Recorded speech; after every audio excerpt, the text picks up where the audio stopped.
네, 노건내상의 정의와 그 다양한 원인까지 강의로 듣고 오셨습니다.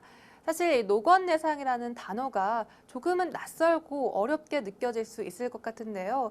듣다 보니까 사실 만성피로 증후군이랑 비슷한 증상인 것 같아요. 어떻게 보십니까, 박사님? 네, 노곤내상이라는 것은 바로 말 그대로 너무 노력을 과다해서 여러 가지 병들이 오는 겁니다. 한 번은 70대 여성분이 내원하셨는데 이분은 식당을 하는데요. 식당이 너무나 잘 돼서 피곤하다고 하셨습니다.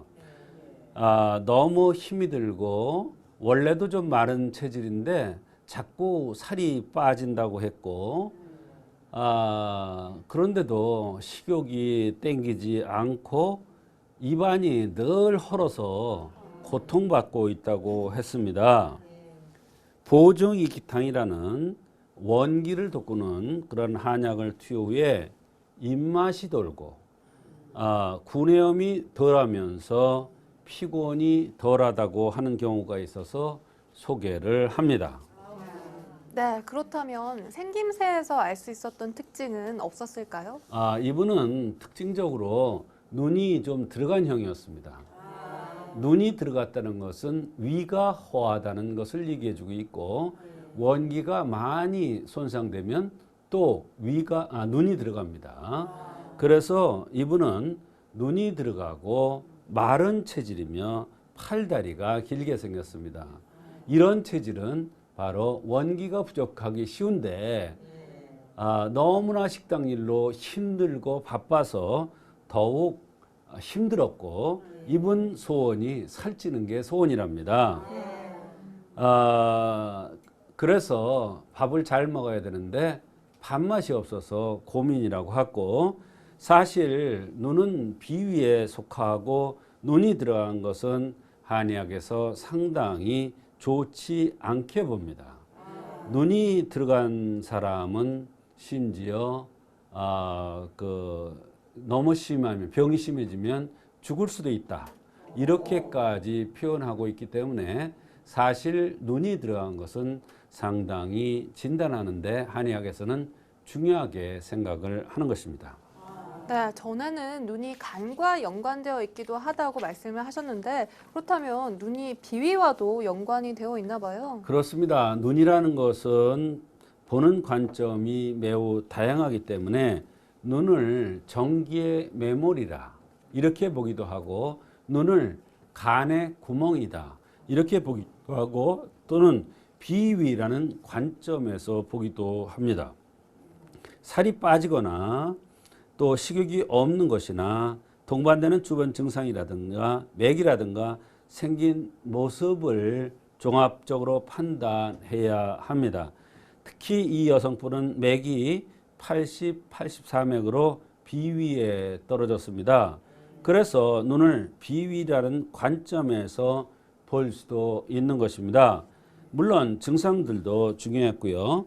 식욕이 없다거나 입안이 잘 헌다거나 자꾸 살이 빠지는 것 등을 참고로 해서 처방을 했던 것입니다. 네, 맥과 나타난 증상들을 고려해서 눈이 비위에 속한다고 보신 것 같습니다. 사실 70대이신데 이렇게 식당 일을 하시면 병이 안 나는 게 이상할 것 같은데요, 박사님. 그렇습니다. 이분은 남편이 오랫동안 병환에 있었고 사망을 하셨습니다. 그래서 식당을 운영을 했었는데 다행스럽게 식당은 잘 돼서 경제적으로 풍족해졌으나 너무나 힘들기 때문에 힘들다고 내원을 한 겁니다. 이분은 특히 이전에 담낭을 제거하는 수술을 했고 간도 약간 떼어낸 그러한 상태였습니다. 이것도 한의학에서 처방을 구성하는데 상당히 중요한 요소가 됩니다. 이런 수술력을 모르고 한약을 투여하면 효과가 덜 날 수밖에 없는 것입니다.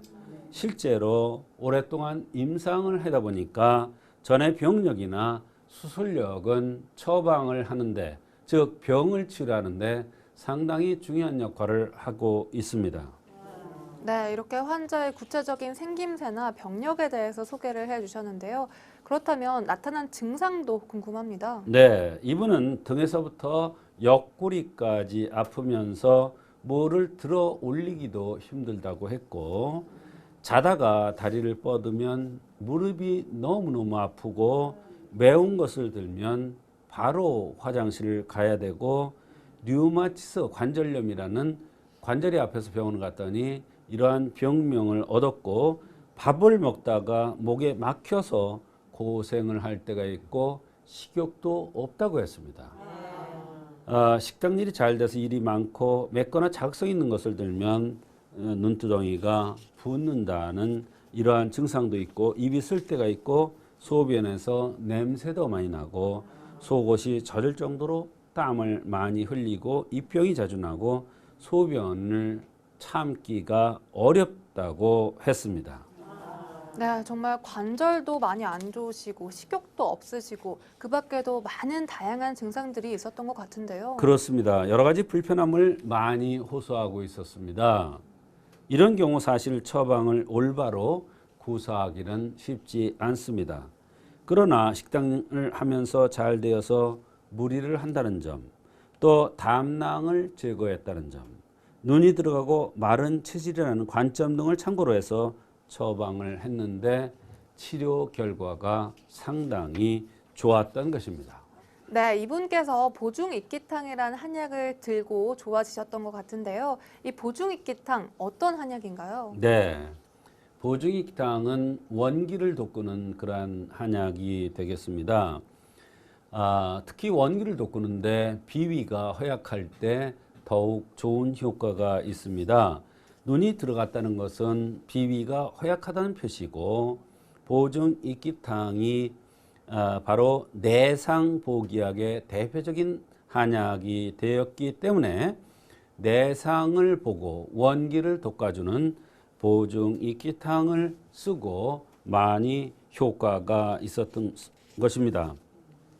또 하루 종일 무리하게 일한다는 것도 보중익기탕을 선방한 이유가 되며, 담낭을 제거한 후에 비위가 호환하면 보중익기탕이 좋은 효과가 있다는 한의서의 내용도 참고를 했습니다. 이분은 워낙 바빠서 침 치료나 뜸 치료는 하지 못했습니다. 한제를 복용 후에 무릎 아픈 것이 없어지고 소변에서 냄새가 나던 것도 확실히 덜하고 땀이 나서 속옷이 젖곤 했는데 훨씬 땀도 덜 난다고 했습니다. 네, 침 치료를 함께 병행했으면 효과가 더 좋았을 것 같은데 정말 바빠서 그마저도 하지 못하셨던 것 같습니다. 그런데 한약만 한제를 복용했는데도 효과가 상당히 좋았어요. 그렇습니다. 그 후에 한제를 복용하고 한제를 더 복용했더니 맥이 많이 변했습니다. 또 체중 느는 것이 소원이었는데 체중도 약간 증가를 했다고 하였고, 식욕이 없어서 밥을 못 먹었는데 이것은 이때 식욕을 돋구는 약을 쓰는 게 아니라 원기를 돋게 해줘서, 원기라는 것은 배꼽의 힘입니다.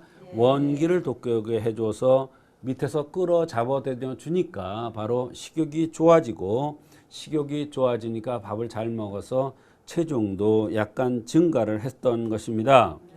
목이 막혀서 안 내려가던 것도 바로 밑에서 원기가 약해서 끌어 잡아대려 주지 못해서 나타나는 것입니다. 입병이 자주 날 때는 대개 혈이 허한 것인데, 이분의 경우에는 특징적으로 기가 부족돼도 입병이 나는 경우에는 기가 부족해서 입병이 나는 경우였는데, 원기를 돋궈주니까 입병도 나지 않는 좋은 결과가 있었던 것입니다. 네, 그렇다면 보중익기탕이 입병이 났는데도 도움이 되는 한약인가요? 물론입니다. 보중익기탕은 내상보기약이기 때문에 사실은 입병과 별로 관련이 없을 것으로 생각할 수도 있습니다. 말하자면 위장이 허약해서 소화가 안 될 경우 효과적인 한약이기 때문입니다. 기를 돋구기도 하고요. 또한 이분이 70대라는 것도 바로 원기가 부족할 나이이기 때문에 이 처방을 선방한 이유도 되고요. 기가 부족해도 입안에 구멍이 나기도 합니다. 그러나 대부분의 경우 입안에 구멍이 나는 것은 혈이 부족해서 난다고 말씀드렸죠. 그러나 이분의 경우에는 기가 부족돼서 입안에 구멍이 났던 것입니다. 입은 혈에 속하고 코는 기에 속하기 때문이죠. 그러나 예외적으로 기가 허해도 구내염이 생길 수가 있는 것입니다. 네, 한약은 오래 들어야만 효과가 나타나는 건 줄 알았는데 듣고 보니까 이렇게 빨리 효과가 나타나기도 하는군요. 그렇습니다. 이분은 워낙 원기가 허약한 상태이기 때문에 한두 재료만 들어도 효과 반응이 많이 나타나는 것입니다. 올바른 병리에 따라서 올바로 한약을 투약하면 빠르게 효과가 날 수도 있습니다. 이분은 너무나 무리를 하고 육체적으로 힘들어서 허약해진 것이 심했기 때문에 더욱 빨리 효과를 볼 수가 있었던 것입니다.